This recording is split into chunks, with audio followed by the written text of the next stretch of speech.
प्रश्नावली 7.2 सब पहली प्रश्नावली 7.1 कल पूरी हो गई थी। 7.2 इसमें हमको बट्टा दिया हुआ है, यानी बट्टा के वाले पर सवाल है, इसमें वो हमको ज्ञात करने हैं। पहला सवाल है, सेल के दौरान एक दुकान सभी वस्तुओं के अंकित मूल्य पर 10% का बट्टा देती है। कितने परसेंट का बट्टा दे रही है? 10% का बट्टा दे रही है। सभी चीजों पर 10% का बट्टा है। 1450 अंकित मूल्य वाला एक जींस दे रखा है। जींस का अंकित मूल्य ये हमको दे रखा है 1450 रुपए। 1450 रुपए दे रखा है। इस पे 10% बट्टा है, तो ये हो जाएगा 1450 का 10%। तो ये हो गया 1450 का मतलब गुणा का चिन्ह 10 ऊपर लिखेंगे, बटे में 100 लिखेंगे। प्रतिशत का मतलब बटे में 100। ये 0 से 0 कट गई, ये 0 से 0 कट गई, यानी कितने 1450 का 10% कितना आ गया? 145 रुपए। कितना आ गया? 145 रुपए। तो जींस हमको कितने रुपए का देगा? 1450 अंकित मूल्य था, तो 10% बट्टा दे रहा है, यानी 1450 में से आपको 145 रुपए वो कम कर देगा। कितने कम कर देगा वो? 145 कम करेगा, तो वो हमारे कितना आएगा? 1305 रुपए का। यानी विक्रय मूल्य उसका जो अपन ने खरीदा था वो कितने का हो गया? 1305 रुपए का हमारे वो जींस आएगा। इसी प्रकार से देखो, उसने कमीज, 2 कमीज दी है, 2 कमीज है, उनका अंकित मूल्य कितना दे रखा था? एक कमीज का 850 है। एक कमीज का कितना है? 850। तो 2 कमीजों का कितना हो जाएगा फिर? 0 0 और 1700 रुपए। कितने हो गए? 1700 रुपए। 2 कमीजों का अंकित मूल्य कितना हो गया? 1700। अब 2 कमीजों पर वो 10% की छूट दे रहा है। कितने प्रतिशत के? 2%, यानी 1700 का 10%। तो ये हो गया 1700 का मतलब गुणा 10 और बटे में 100। 2 0 से 2 0 कट गई, कितना आ गया? 170 रुपए। कितना आ गया? 170 रुपए। तो कितने रुपए कम करेगा वो? 1700 में से आपको कितने घटाने? 170 घटाने। 1700 में से 170 घटाएंगे तो यह आपका कितना आ जाएगा? 1530 रुपए। कितना आ जाएगा? 1530 रुपए। अब उसने हमसे ये पूछा है कि दोनों का कि ग्राहक को कितना भुगतान करना पड़ेगा? ग्राहक को कितना भुगतान करना पड़ेगा? तो जींस का हमने 1305 रुपए दिए और कमीजों का कितना दिया हमने? 1530 रुपए। कमीजों का कितना दिया? 1530। तो कुल भुगतान ग्राहक द्वारा कितने रुपए का भुगतान किया गया? तो 1305 और प्लस में आपका आ गया 1530। 1305 और 1530, तो कुल कितना हो गया? 2835 रुपए। 2835 रुपए का उसको ग्राहक को भुगतान करना पड़ेगा। यानी जींस ले रखा था 1450 रुपए का, उसका 10% छूट थी, तो 10% निकाल लिया 145। 1450 में से 145 घटाए, कितने बचे? 1305। इसी प्रकार 2 कमीज है, एक कमीज पर अंकित मूल्य 850 है, तो 2 कमीजों पर कितना हो जाएगा? 1700। तो 1700 का 10% ज्ञात कर लिया, कितना आ गया? 170। तो 1700 में से 170 घटा दिया, कितना आ गया? 1530। अब उसने पूछा है कि कमीज और जींस दोनों के कमीजों का और जींस का कितना भुगतान करना पड़ा, तो दोनों को जोड़ दो, यानी 2835 रुपए का उसको भुगतान करना पड़ा। सवाल नंबर 2। इसमें एक टेलीविजन का मूल्य दे रखा है 13,000 रुपए। टेलीविजन का मूल्य बराबर दे रखा है हमको 13,000 रुपए। 13,000 रुपए। इस पर 12% की दर से बिक्री कर कितना दे रखा है? बिक्री कर ये दे रखा है 12%। यदि विनोद इस टेलीविजन को खरीदता है तो उसके द्वारा भुगतान की जाने वाली राशि ज्ञात कीजिए। देखो, टेलीविजन का मूल्य तो कितना है? 13,000 रुपए। 12% बिक्री कर का मैंने लिखाया था आपको, बिक्री कर बराबर होता है विक्रय मूल्य प्लस बिक्री कर, यानी जोड़ना है। तो हमको पहले 13,000 का 12% ज्ञात करना है। तो 13,000 का मतलब गुणा 12 और बटे में 100। ये 2 0 से 2 0 कट गई। 0 36 3 12 कम 12 3 15, यानी उसको बिक्री कर कितना हो गया उसका 1560 रुपए।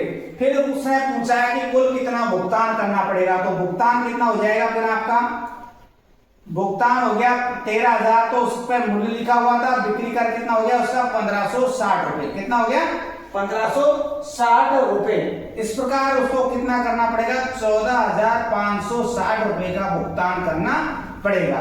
तो मूल्य दे रखा था 13,000, 12% बिक्री कर है, बिक्री कर का निकाल लिया हमने, 13,000 का 12% कितना आया 1560। अब कुल भुगतान में ये बिक्री कर भी जुड़ेगा, बिक्री कर इसमें हमने जोड़ दिया तो कितना आ गया फिर 14,560 रुपए उसको भुगतान करना पड़ेगा। सवाल नंबर 3, सवाल नंबर 3 में बोला है अरुण एक जोड़ी स्केट्स पहिएदार जूते किसी शहर से खरीद कर लाया जिस पर दिए गए बट्टे की दर 20% थी। यदि उसके द्वारा भुगतान की गई राशि 1600 रुपए है तो अंकित मूल्य ज्ञात कीजिए। तो सबसे पहले हमने मान लिया, माना अंकित मूल्य, अंकित मूल्य कितना मान लेते हैं हम 100 रुपए, अंकित मूल्य 100 रुपए। बट्टा कितना दे रखा है, बट्टा उसने दिया हमको 20%। कितना दिया है उसने 20%, ये दिया। तो 100 रुपए का 20% ज्ञात करना, 100 रुपए का 20% कितना आएगा 100 गुणा 20 बटे में 100, तो 100 से 100 कट गया, कितना आ गया 100 रुपए का 20% कितना आएगा 20 रुपए, 100 रुपए का। अब विक्रय मूल्य, विक्रय मूल्य, विक्रय मूल्य बराबर क्या होता है अंकित मूल्य, अंकित मूल्य माइनस बट्टा, अंकित मूल्य माइनस बट्टा। तो अंकित मूल्य कितना था 100, बट्टा कितना दिया 20 रुपए, तो विक्रय मूल्य कितना आ गया 80 रुपए, विक्रय मूल्य कितना आ गया 80 रुपए, विक्रय मूल्य 80 रुपए। अब हमारा देखो जैसे हमने विक्रय मूल्य, विक्रय मूल्य कितना आया 80 रुपए, तो अंकित मूल्य कितना था 100 माना था, अंकित मूल्य कितना माना हमने 100, विक्रय मूल्य जब 100 आया तो अंकित मूल्य कितना माना था 100 माना, तभी तो विक्रय मूल्य 80 आया। अब विक्रय मूल्य हम मान लेते हैं, विक्रय मूल्य 1 रुपया होगा तो ये कितना आ जाएगा फिर 100 बटे में 80। फिर विक्रय मूल्य 100 रुपए, विक्रय मूल्य सवाल में हमको 1600 दिया है, विक्रय मूल्य 1600 है तो 1600 रुपए है तो ये क्या आ जाएगा फिर आपका 100 बटे में 80 और गुणा में 1600। तो ये 0 से तो ये 0 हमने काट दी, 8 का भाग दे दिया, 8 दूनी 16 0, 20 को 100 से गुणा करेंगे तो कितना आ जाएगा 2000 रुपए। तो अंकित मूल्य कितना आ गया उसमें आपका 2000 रुपए। अंकित मूल्य 100 रुपए माने थे, बट्टा 20% था, तो 100 का 20% कितना आ गया 20 रुपए। विक्रय मूल्य बराबर होता है अंकित मूल्य माइनस बट्टा, अंकित मूल्य 100 रुपए माना था, बट्टा 20 आया, 100 में से 20 घटा दिया तो विक्रय मूल्य कितना आ गया 80। अगर विक्रय मूल्य 80 है और अंकित मूल्य कितना है 100, तो विक्रय मूल्य 1 रुपए पे कितना हो जाएगा फिर 100 बटे में 80। सवाल में विक्रय मूल्य 1600 रुपए दे रखा है तो कितना हो जाएगा 100 बटे 80 गुणा 1600, 0 से 0 काट दी, 8 का भाग गया इसमें 20 बार, 20 को 2 से 100 से गुणा करेंगे कितना आ गया 2000। यानी उस पे स्टेट पे जो अंकित मूल्य था वो कितना था 2000 रुपए। ठीक है 2000 रुपए।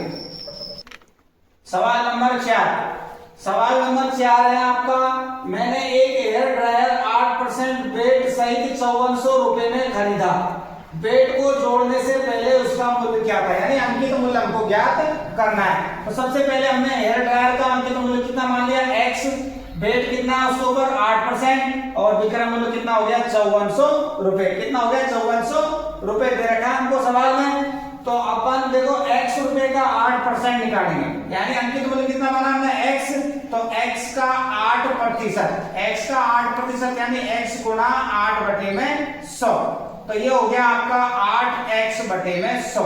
कितना आ गया ये 8x बटे में 100, ये आया अपना बेट और अंकित मूल्य कितना है x, तो विक्रय मूल्य ये हो गया आपका विक्रय मूल्य आपका हो गया अंकित मूल्य x और बेट हो गया 8x बटे में 100, 8x बटे में 100। और इसके बराबर हमको सवाल में कितना दे रखा है इसमें 5400 रुपए। कितना दे रखा है हमको इसमें 5400 रुपए। तो अब ये कितना हो गया हमारे पास में 108x बटे में 100 और बराबर में इसके हमको दे रखा है कितना 5400 रुपए। इसके नीचे कुछ भी नहीं है। अब ये देखो आपके पास में हो गया 5400x बराबर 108x बराबर 108x बराबर 5400 गुणा में 100। तो x का मान ज्ञात करना, ये हो गया 5400 गुणा में 100 और बटे में 108 108।